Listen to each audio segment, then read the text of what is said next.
So welcome back to the third and final part of the life of Tommaso Buscetta. Rio de Janeiro, 1972. This year marks an important turning point in the life of Tommaso Buscetta.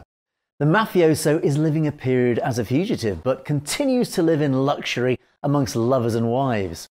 His last love is Cristina de Almeida Guimares, an educated woman, psychologist and lawyer, just 21 years old. The difference in age is important, since Don Masino is approximately 40. The two get married and Buscetta lives under the false name of Paulo Roberto Felici.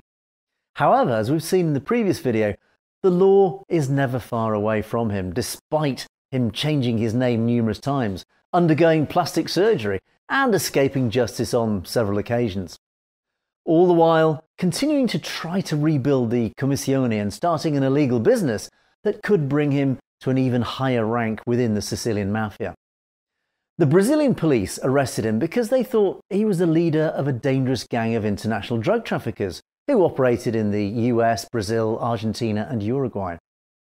Don Masino has no way of defending himself because the quantity of heroin worth about 25 billion lira is discovered in his warehouse. Buscetta is promptly put in handcuffs, extradited and sent back to jail in Italy.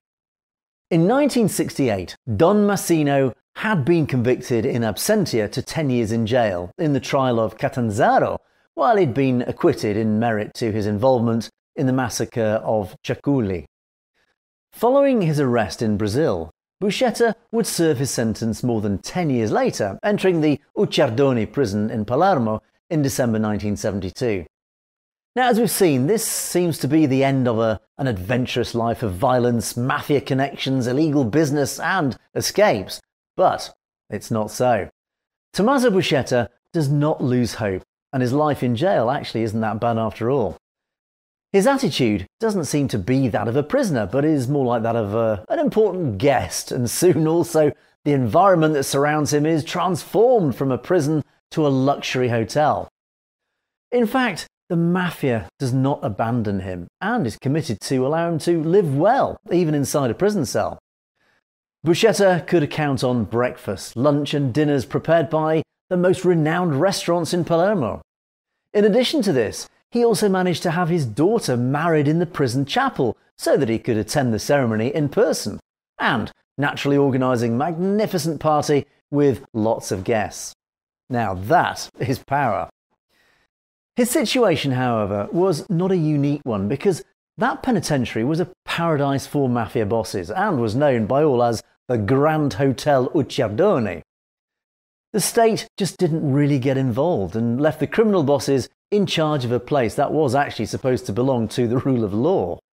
Tommaso Buscetta spent 8 calm years inside this 5-star prison. And then he was transferred to the penitentiary institute Le Nuove in Turin, where Buscetta shockingly was granted a semi-freedom status. And this was a great opportunity for him to go back to his usual life outside of jail. So after escaping, Don Masino first seeks protection from the Sicilian mafia bosses Bontari and Inzarillo. However, both bosses wanted Buscetta to become involved full-time in an internal struggle against the Corleonese clan led by the ferocious Salvatore Raina. And as we've seen in other videos, the Second Mafia War was ongoing in the 80s, and the brutality of Salvatore Raina just could not be matched by the other mafia families of Palermo. Buscetta, who over the years had always been able to extricate himself from dangerous events, preferred to move away and seek peace and serenity once again in Brazil with his wife Cristina. Don Masino does not leave anything to chance, and in order to avoid being arrested again, he decided to undergo yet further plastic surgery. Despite distancing himself from the conflicts amongst the mafia clans in Sicily, Buscetta's prudence could not save him from the ferocious acts of revenge carried out against him and his family. Despite Don Masino being so far away in his beautiful villa in Brazil, Salvatore Raina had not forgotten about him. The winner of the conflict and leader of the Corleonese clan, Salvatore Raina, was perfectly aware of Buscetta's link with his enemies, Bontari and Inzarillo. For this reason, Not being able to hit him directly, Raina decided to kill, one after each other, all his relatives.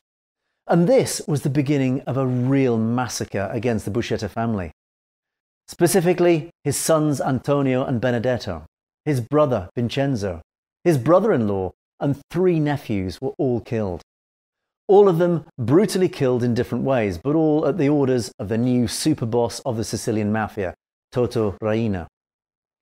After 11 heinous murders, Buscetta was no longer able to sit on his hands and tries to return to Palermo to organise a personal revenge. However, Don Masino could not implement his plan since in October 1983, once again, the Brazilian police surround his villa in São Paulo.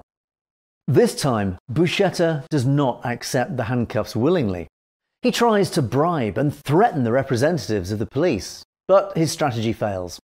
He chooses silence, but it's useless. He's locked up for murders related to drug dealing, and there, in the prison of São Paulo, Tommaso Buscetta meets the man with whom, a short time later, he will collaborate with against the Mafia, the Italian judge Giovanni Falcone. So Buscetta is in the prison of São Paulo, where he meets for the first time the investigating judge Falcone, who has actually come to Brazil to try to turn him into a collaborator of justice. At first, there is no understanding, and Don Masino refuses the outstretched hand of Italian justice. But there's probably a small part of him that wants to detach himself completely from this new modus operandi of Cosa Nostra carried out by Salvatore Raina. And so, for this reason, he greets the magistrates with an open sentence: "I hope we can see each other again soon."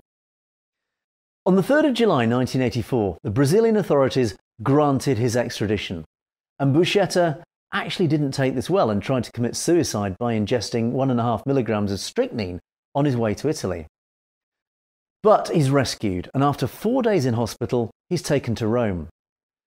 3 days after arriving at Fiumicino airport, he meets Giovanni Falcone again.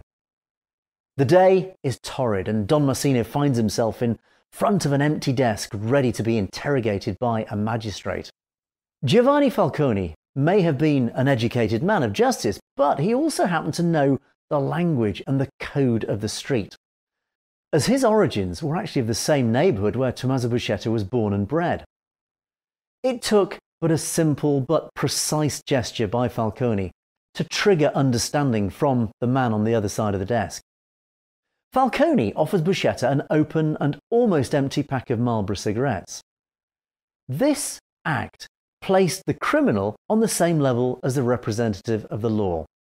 There was no superior and inferior or intention to humiliate the Mafia boss. So Don Masino was impressed and began to open up by beginning with the iconic and historic sentence, "I am a man of honour."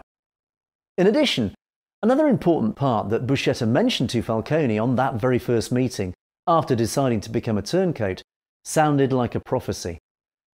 "I warn you, Mr. Judge, after this interrogation you may become a celebrity, but your life will be marked. They will try to destroy you, physically and professionally. Do not forget that the account with Cosa Nostra will never be closed.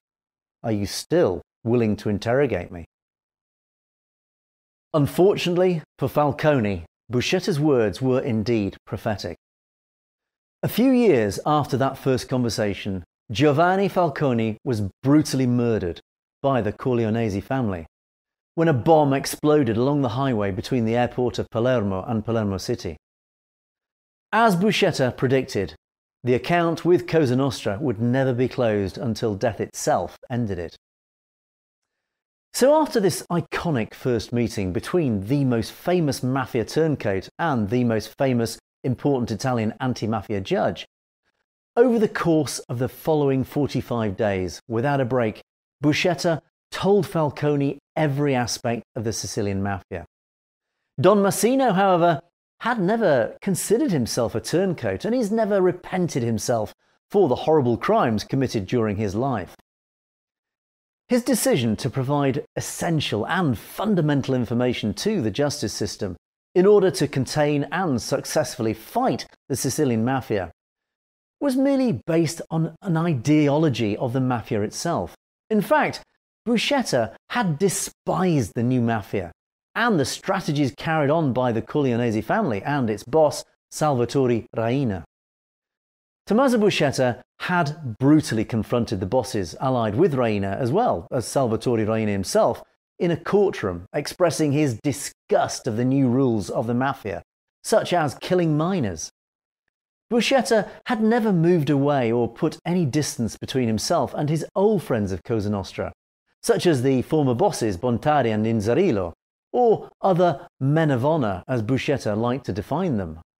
So, there you have it, the latest instalment of our story of Tommaso Buscetta. If you'd like any other special videos about this legendary mafiosi, perhaps mentioning other details which we haven't included in these videos, just do let us know in the comments section below. As you've probably noticed, we do read and take note of all your comments, so thank you so much for those, and do keep them coming. In the meantime, thanks again for watching, and do keep an eye out for the fourth and final instalment of our series about Tommaso Buscetta. Until next time, take care.